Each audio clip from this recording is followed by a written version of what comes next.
সেই অন্ধকার ছিঁড়ে উঠে গেল একটি লাল আগুনের রেখা, তারপর আরেকটি। মুহূর্তের মধ্যে আকাশ যেন জ্বলন্ত ধূমকেতুর বৃষ্টিতে ভরে উঠল। অফিসারটি রেডিওতে চিৎকার করে উঠল, মিসাইল পশ্চিম দিক থেকে। কিন্তু সেই মুহূর্তে যুদ্ধের গল্প শুধু আকাশে লেখা হচ্ছিল না, তেহরানের গভীরে আরেকটি দৃশ্য তৈরি হচ্ছিল। একটি মৃদু আলোয় ভরা কক্ষে দাঁড়িয়ে আছেন একজন মানুষ। তার চোখে ঘুম নেই, ভয় নেই, আছে শুধু অদ্ভুত এক কঠিন স্থিরতা। তিনি মোজতবা খামেনি। বহুদিন ধরে ছায়ার আড়ালে থাকা এই মানুষটিকে এখন অনেকেই দেখছে ইরানের নতুন অঘোষিত সর্বোচ্চ নেতা হিসেবে। কদিন আগেই তার বাবা আয়তুল্লাহ আলী খামেনি এক হামলায় নিহত হয়েছেন। ওয়াশিংটন এবং তেল আবিবের অনেক কৌশলবিদ তখন ভেবেছিল খেলা শেষ। তাদের হিসাব ছিল সহজ, নেতা নেই, নেতৃত্ব ভেঙে পড়বে, ইরান বিশৃঙ্খলায় ডুবে যাবে।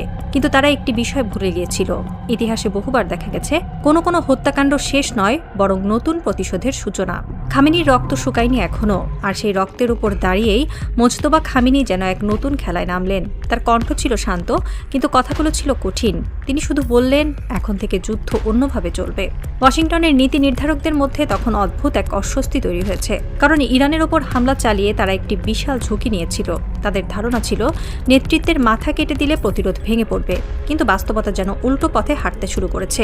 খামেনির মৃত্যুর পর ইরান ভেঙে পড়েনি, বরং আরও কঠিন হয়ে উঠেছে। আর সেই কঠিনতার ভাষা ছিল এই মিসাইলের আগুন, যা মরুভূমির আকাশে লাল রেখা এঁকে দিচ্ছে। ইরান ইসরায়েল যুদ্ধের সপ্তম দিনে এসে মনে হচ্ছে পাশার দান সত্যি উল্টে গেছে। যুদ্ধের প্রথম 6 দিন যেন এক অদ্ভুত ভারসাম্যহীনতা তৈরি করেছিল। ইসরায়েল ও যুক্তরাষ্ট্রের যৌথ সামরিক সক্ষমতা, উন্নত প্রযুক্তি, গোয়েন্দা নেটওয়ার্ক এবং আকাশ প্রতিরক্ষা ব্যবস্থার সামনে ইরানকে অনেকেই দুর্বল মনে করছিল। ইরানের বিভিন্ন সামরিক স্থাপনা, যোগাযোগ কেন্দ্র এবং প্রতিরক্ষা অবকাঠামো লক্ষ্য করে একের পর এক হামলার খবর আসছিল। পশ্চিমা বিশ্লেষকদের অনেকেই তখন বলছিলেন ইরান চাপে পড়েছে এবং যুদ্ধের গতি একপাক্ষিক হয়ে যাচ্ছে। কিন্তু পারস্য সভ্যতার ইতিহাস অন্য কথা বলে। ইতিহাস বারবার দেখিয়েছে ইরান প্রায়ই সরাসরি প্রতিশোধের বদলে অপেক্ষা করে। আঘাতের সময়টি বেছে নেয় ধীরে, হিসাব করে। আর যখন আঘাত আসে, তখন তা কেবল সামরিক নয়, ভূ রাজনৈতিক সমীকরণকেও বদলে দেয়। সপ্তম দিনের আগ পর্যন্ত যুদ্ধের গতিপথ যেন পরিষ্কার ছিল, কিন্তু সপ্তম দিনে এসে ইরান এমন একটি কৌশল ব্যবহার করল যা শুধু যুদ্ধক্ষেত্র নয়, পুরো মধ্যপ্রাচ্যের শক্তির ভারসাম্যকে প্রশ্নের মুখে দাঁড় করিয়ে দিল। যুদ্ধের সপ্তম দিনে এসে ইরানের যে কৌশলটি সবচেয়ে স্পষ্ট হয়ে উঠেছে তা হল ধারাবাহিক ক্ষয়যুদ্ধের কৌশল। সামরিক ভাষায় একে বলা হয় চাপের অর্থনীতি। এখানে লক্ষ্য শত্রুকে এক আঘাতে ধ্বংস করা নয়, বরং তাকে এমন এক পরিস্থিতিতে ঠেলে দেওয়া যেখানে প্রতিরক্ষা বজায় রাখাই তার জন্য অসহনীয় ব্যয়বহুল হয়ে ওঠে। ইরান ঠিক সেটি করার চেষ্টা করছে। একটির পর একটি ব্যালিস্টিক মিসাইল, ক্রুজ মিসাইল এবং ড্রোন হামলার মাধ্যমে তারা এমন একটি যুদ্ধক্ষেত্র তৈরি করেছে যেখানে প্রতিটি আক্রমণ হয়তো ধ্বংসাত্মক নয়, কিন্তু প্রতিটি আক্রমণ শত্রুপক্ষের প্রতিরক্ষা ব্যবস্থাকে ব্যস্ত রাখছে। আকাশ প্রতিরক্ষা ব্যবস্থা মূলত দ্রুত এবং সীমিত সংখ্যক হামলা প্রতিহত করার জন্য তৈরি করা হয়। কিন্তু যদি আক্রমণ অবিরাম চলতে থাকে, তখন প্রতিরক্ষাকারীর সামনে দুটি বড় সমস্যা তৈরি হয়। প্রথমত, প্রতিটি মিসাইল ঠেকাতে অত্যন্ত ব্যয়বহুল ইন্টারসেপ্টর ব্যবহার করতে হয়। দ্বিতীয়ত, এই ইন্টারসেপ্টরগুলো দ্রুত পুনরায় মজুত করা যায় না। এই যুদ্ধের অর্থনৈতিক দিকটি এখানেই গুরুত্বপূর্ণ হয়ে ওঠে। একটি আক্রমণাত্মক মিসাইল তৈরি করতে যে ব্যয় হয়, অনেক ক্ষেত্রে সেটি প্রতিরক্ষামূলক মিসাইলের তুলনায় অনেক কম। ফলে হামলাকারী যত বেশি মিসাইল ছোড়ে, প্রতিরক্ষাকারীর অর্থনৈতিক চাপ তত দ্রুত বাড়তে থাকে। ইরানের সামরিক কৌশলবিদরা সম্ভবত বুঝেছেন যে প্রযুক্তিগতভাবে উন্নত প্রতিরক্ষা ব্যবস্থাকে সরাসরি ভেঙে ফেলা কঠিন, কিন্তু সেই ব্যবস্থাকে ক্লান্ত করে তোলা সম্ভব। আর সেই কারণেই রাতের পর রাত আকাশে আগুনের রেখা দেখা যাচ্ছে। প্রতিটি মিসাইল শুধু একটি লক্ষ্যবস্তু নয়, বরং একটি বার্তা বহন করছে, এই যুদ্ধ দ্রুত শেষ হবে না। এই অবিরাম হামলার ফলে ইসরায়েলের আকাশ প্রতিরক্ষা ব্যবস্থাকে প্রায় নিরবিচ্ছিন্ন সতর্ক অবস্থায় থাকতে হচ্ছে। সামরিক ঘাঁটি, বিমান ঘাঁটি, শিল্প অবকাঠামো এবং যোগাযোগ কেন্দ্রগুলোর ওপর চাপ বাড়ছে। এর ফলে যুদ্ধ কেবল সামরিক সংঘর্ষের মধ্যে সীমাবদ্ধ থাকছে না, এটি একটি দীর্ঘস্থায়ী মানসিক এবং অর্থনৈতিক চাপের যুদ্ধে পরিণত হচ্ছে। মিসাইল যুদ্ধের পাশাপাশি ইরানের হাতে আরেকটি শক্তিশালী অস্ত্র রয়েছে ভূগোল। মধ্যপ্রাচ্যের মানচিত্রে এমন কিছু জায়গা আছে যেগুলোকে কৌশলগত গলিপথ বলা যায়। এই গলিপথগুলোর নিয়ন্ত্রণ মানে শুধু সামরিক শক্তি নয়, অর্থনৈতিক শক্তির ওপরও প্রভাব বিস্তার করা। হরমুজ প্রণালী সেই ধরনের একটি জায়গা। পারস্য উপসাগর থেকে বিশ্বের দিকে যে বিশাল জ্বালানি প্রবাহ যায়, তার বড় অংশই এই সংকীর্ণ প্রণালী দিয়ে অতিক্রম করে। বিশ্বের জ্বালানি বাজারের জন্য এটি একটি অপরিহার্য পথ, ফলে এখানে সামান্য উত্তেজনাও বৈশ্বিক অর্থনীতিতে বড় প্রভাব ফেলতে পারে। ইরান দীর্ঘদিন ধরে এই ভূগোলকে তার কৌশলগত নিরাপত্তার অংশ হিসেবে ব্যবহার করে আসছে। যুদ্ধের সপ্তম দিনে এসে তারা আবার সেই বাস্তবতাকে সামনে নিয়ে এসেছে। হরমুজ প্রণালীর আশেপাশে ইরানের নৌ উপস্থিতি, ক্ষেপণাস্ত্র ঘাঁটি এবং উপকূলীয় প্রতিরক্ষা ব্যবস্থা এমন একটি পরিস্থিতি তৈরি করেছে যেখানে শত্রুপক্ষকে শুধু আকাশ নয়, সমুদ্রকেও হিসাবের মধ্যে রাখতে হচ্ছে। এখানে বিষয়টি শুধু সামরিক নয়। যদি হরমুজ প্রণালী অনিরাপদ হয়ে পড়ে তাহলে তেল পরিবহন ব্যাহত হতে পারে, বিমা খরচ বাড়তে পারে, জাহাজ চলাচল কমে যেতে পারে এবং বিশ্ববাজারে জ্বালানির দাম দ্রুত বেড়ে যেতে পারে। ফলে এই প্রণালীকে ঘিরে তৈরি হওয়া উত্তেজনা শুধু মধ্যপ্রাচ্যের যুদ্ধ নয়, এটি বৈশ্বিক অর্থনীতির সঙ্গেও সরাসরি যুক্ত। ইরান ঠিক এই বিষয়টিকেই তার কৌশলের অংশ করেছে। সরাসরি প্রণালী বন্ধ না করেও তারা এমন একটি পরিস্থিতি তৈরি করতে পারে যেখানে প্রতিটি জাহাজ চলাচল একটি ঝুঁকির হিসাব হয়ে দাঁড়ায়। এর ফলে উপসাগরীয় দেশগুলো এবং আন্তর্জাতিক বাজার একই সঙ্গে চাপ অনুভব করতে শুরু করে। মধ্যপ্রাচ্যের ধনী আরব রাষ্ট্রগুলো দীর্ঘদিন ধরে যুক্তরাষ্ট্রের ঘনিষ্ঠ মিত্র হিসেবে পরিচিত। সৌদি আরব, কাতার, কুয়েত এবং সংযুক্ত আরব আমিরাতের সঙ্গে যুক্তরাষ্ট্রের সামরিক, রাজনৈতিক এবং অর্থনৈতিক সম্পর্ক বহু দশকের পুরনো। এই সম্পর্কের পেছনে রয়েছে নিরাপত্তা চুক্তি, অস্ত্র ক্রয় এবং বিপুল আর্থিক বিনিয়োগ। এই দেশগুলো শুধু রাজনৈতিকভাবে নয়, অর্থনৈতিকভাবেও যুক্তরাষ্ট্রের সঙ্গে গভীরভাবে যুক্ত। মার্কিন ট্রেজারি বন্ডে সৌদি আরবের প্রায় $145 বিলিয়ন বিনিয়োগ রয়েছে, আরব আমিরাতের $100 বিলিয়ন, কুয়েতের $51 বিলিয়ন, কাতারের অন্তত $7.4 বিলিয়ন বিনিয়োগ রয়েছে।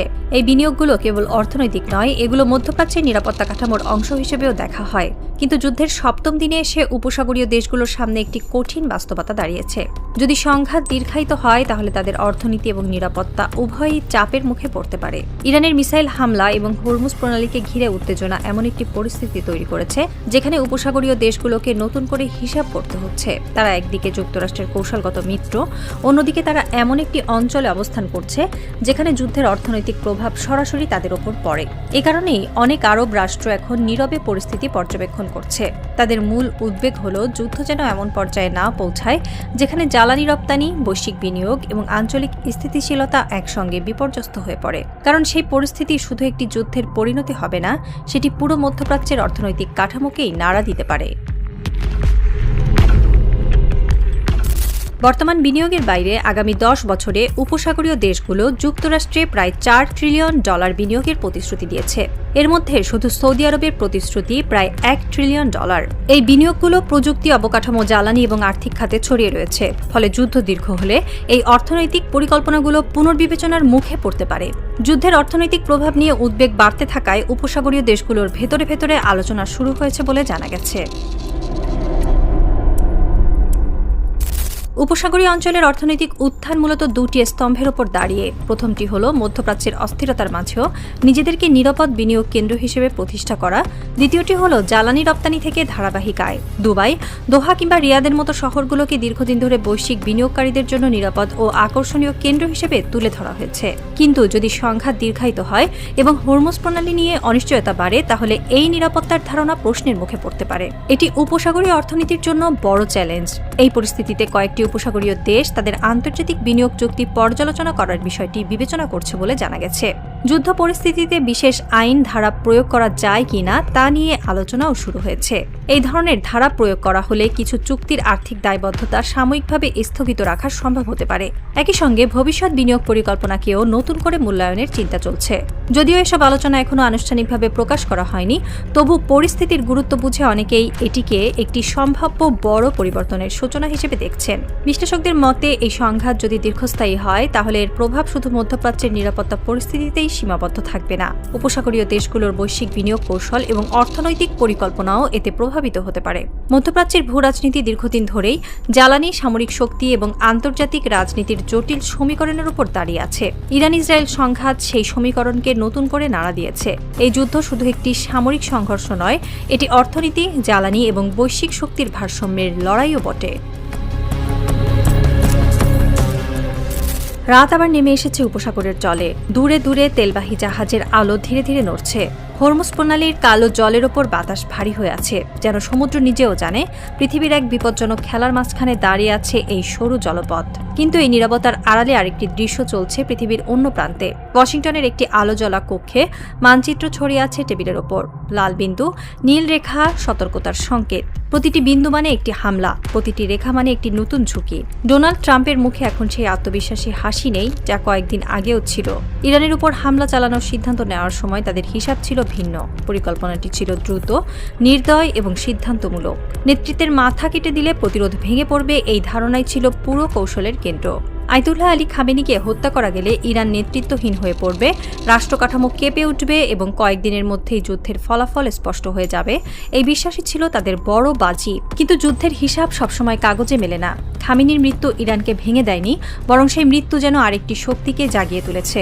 তেহরানের গভীরে এখন একটি নতুন নাম ঘুরে বেড়াচ্ছে, মোজতবা খামেনি। বহু বছর ধরে যিনি ক্ষমতার ছায়ায় ছিলেন, এখন তিনি সামনে এসেছেন এক অদ্ভুত কঠিন স্থিরতা নিয়ে। অনেকেই তাকে ইতিমধ্যে ইরানের নতুন অঘোষিত সর্বোচ্চ নেতা হিসেবে দেখতে শুরু করেছে। বাবার রক্ত এখনো শুকায়নি, আর সেই রক্তের স্মৃতি তাকে যেন এক ধরনের নির্মম দৃঢ়তা দিয়েছে। যারা ভেবেছিল খামেনিকে হত্যা করলেই যুদ্ধ শেষ হয়ে যাবে, তারা এখন বুঝতে শুরু করেছে এই হত্যাকাণ্ড হয়তো যুদ্ধের শেষ নয়, বরং এক নতুন অধ্যায়ের সূচনা। মরুভূমির আকাশে যে মিসাইলের আগুন দেখা যাচ্ছে, সেটি কেবল সামরিক প্রতিশোধ নয়, এটি একটি রাজনৈতিক বার্তা।